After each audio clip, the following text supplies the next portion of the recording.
Hi, welcome to Mathlight TV. Ngayon po ang video ito aking tuturo sa inyo ano ang pagkakaiba ng convex at concave polygon. Tapusin nyo lamang ang video ito hanggang sa dulo upang kayo ay mayroong matutunan. Inyong matutunan ano ang pagkakaiba ng convex at concave polygon at ano ang measurement nila ng convex at concave polygon. Okay, ngayon ating nang simulan. Ito ngayon ang ating sample na shape na quadrilateral.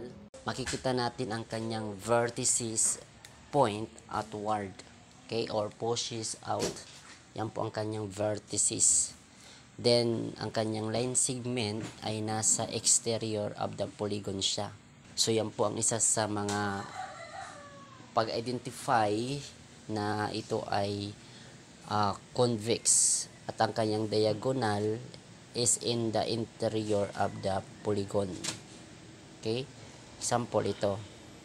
Yan, pag hinatin natin yan, so na-form siya of diagonal. Then, ang lahat ng angle niya ay may sukat is than 180 degrees. Okay, yan po ang kanyang measurement. Therefore, ating ma-identify na ito ay convex. Una, ang kanyang vertices point ay nasa outward or pushes out. Then, next, ang kanyang line segment ay nasa exterior of the polygon. At ang pangatlo, ang kanyang diagonal ay nasa interior of the polygon. At ang panghuli, ang kanyang term of angle ay less than 180 degrees. Yan po ang convex polygon. Ngayon, punta tayo sa isa pang uri na tinatawag na concave polygon. Ngayon, ating tingnan naman itong ating sample na shape. Ito ay meron siyang 5 side. Ito ay tinatawag natin na pentagon. Ngayon, ano naman itong concave polygon? Ating tingnan ang image na ito or figure na ito. Dito ay makikita natin na meron siyang vertex na nasa bandang paloob. So ito yung vertex. Ito ay concave polygon dahil may vertex siya na inward or paloob. Sumunod, makakabuo tayo ng at least one diagonal is in the exterior of the polygon. Ang kanyang diagonal ay nasa exterior of the polygon. Sumunod, ang kanyang measurement, at least ang kanyang interior angle ay greater than 180 degrees. Ito yung tinatawag natin na reflex angle.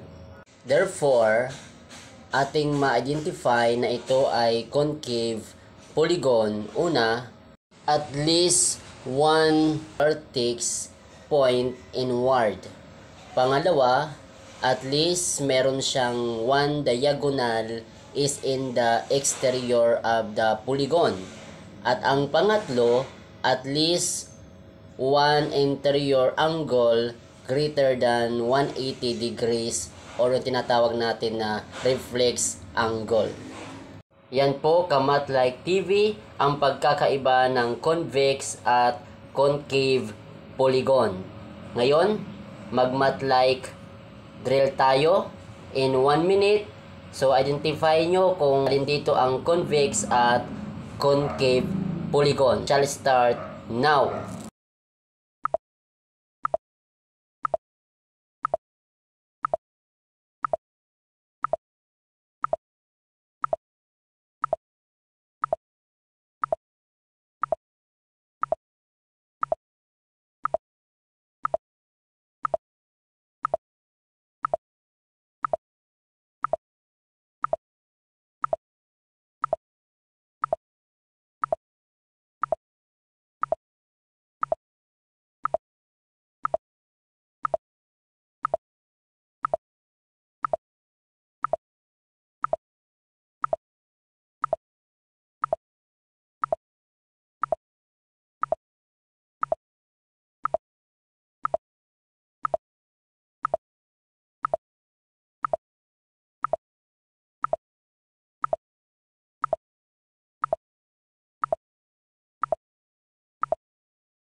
time is up.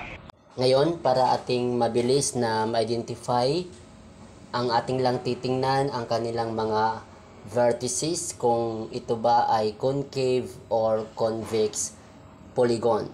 Okay, ang given natin number 1, ang kanyang vertex dito ay mayroong nasa paloob. So ito ay concave polygon. Ang number 2, kung titingnan mo ang kanyang mga vertices, so ay yan ay lahat ay pa-outward. Okay? Pushes out. Ito ay, ano ito? Ito ay convex polygon. Okay, next, number 3, ang kanyang vertices, dito makita natin ay mayroong mga paloob. Yan. Yan po. So, ibig sabihin, ito po ay concave polygon. Number 4, tingnan nyo ang mga vertices niya. Ito ay puro mga nasa outward. Okay? So, ito ay convex polygon. Ang number 5, makikita natin ang kanyang mga vertices. May mga vertex siya na mayroong paloob. So, ito ay concave polygon. Ang number 6, ang kanyang mga vertices dito ay puro pa-outward. Okay? So, ito ay convex polygon. Number 7, meron siyang vertex dito na paloob. So, ito ay concave polygon. Number 8, ang kanyang mga vertices dito ay pa-outward. Okay? So, ito ay convex polygon. Number 9, ang meron ditong vertex na ang kanyang vertex ay paloob. So, ito ay concave polygon. Number 10, ang kanyang mga vertices dito ay pa-outward. Okay, wala siyang paloob. So, ito ay convex polygon. Number 11, ang kanyang vertices dito, meron siyang vertex na paloob. Okay, ito ay concave polygon. Number 12, ang kanyang mga vertices dito ay lahat ay pa-outward. Okay, ito ay convex polygon. Yan po mga Kamatlaig TV.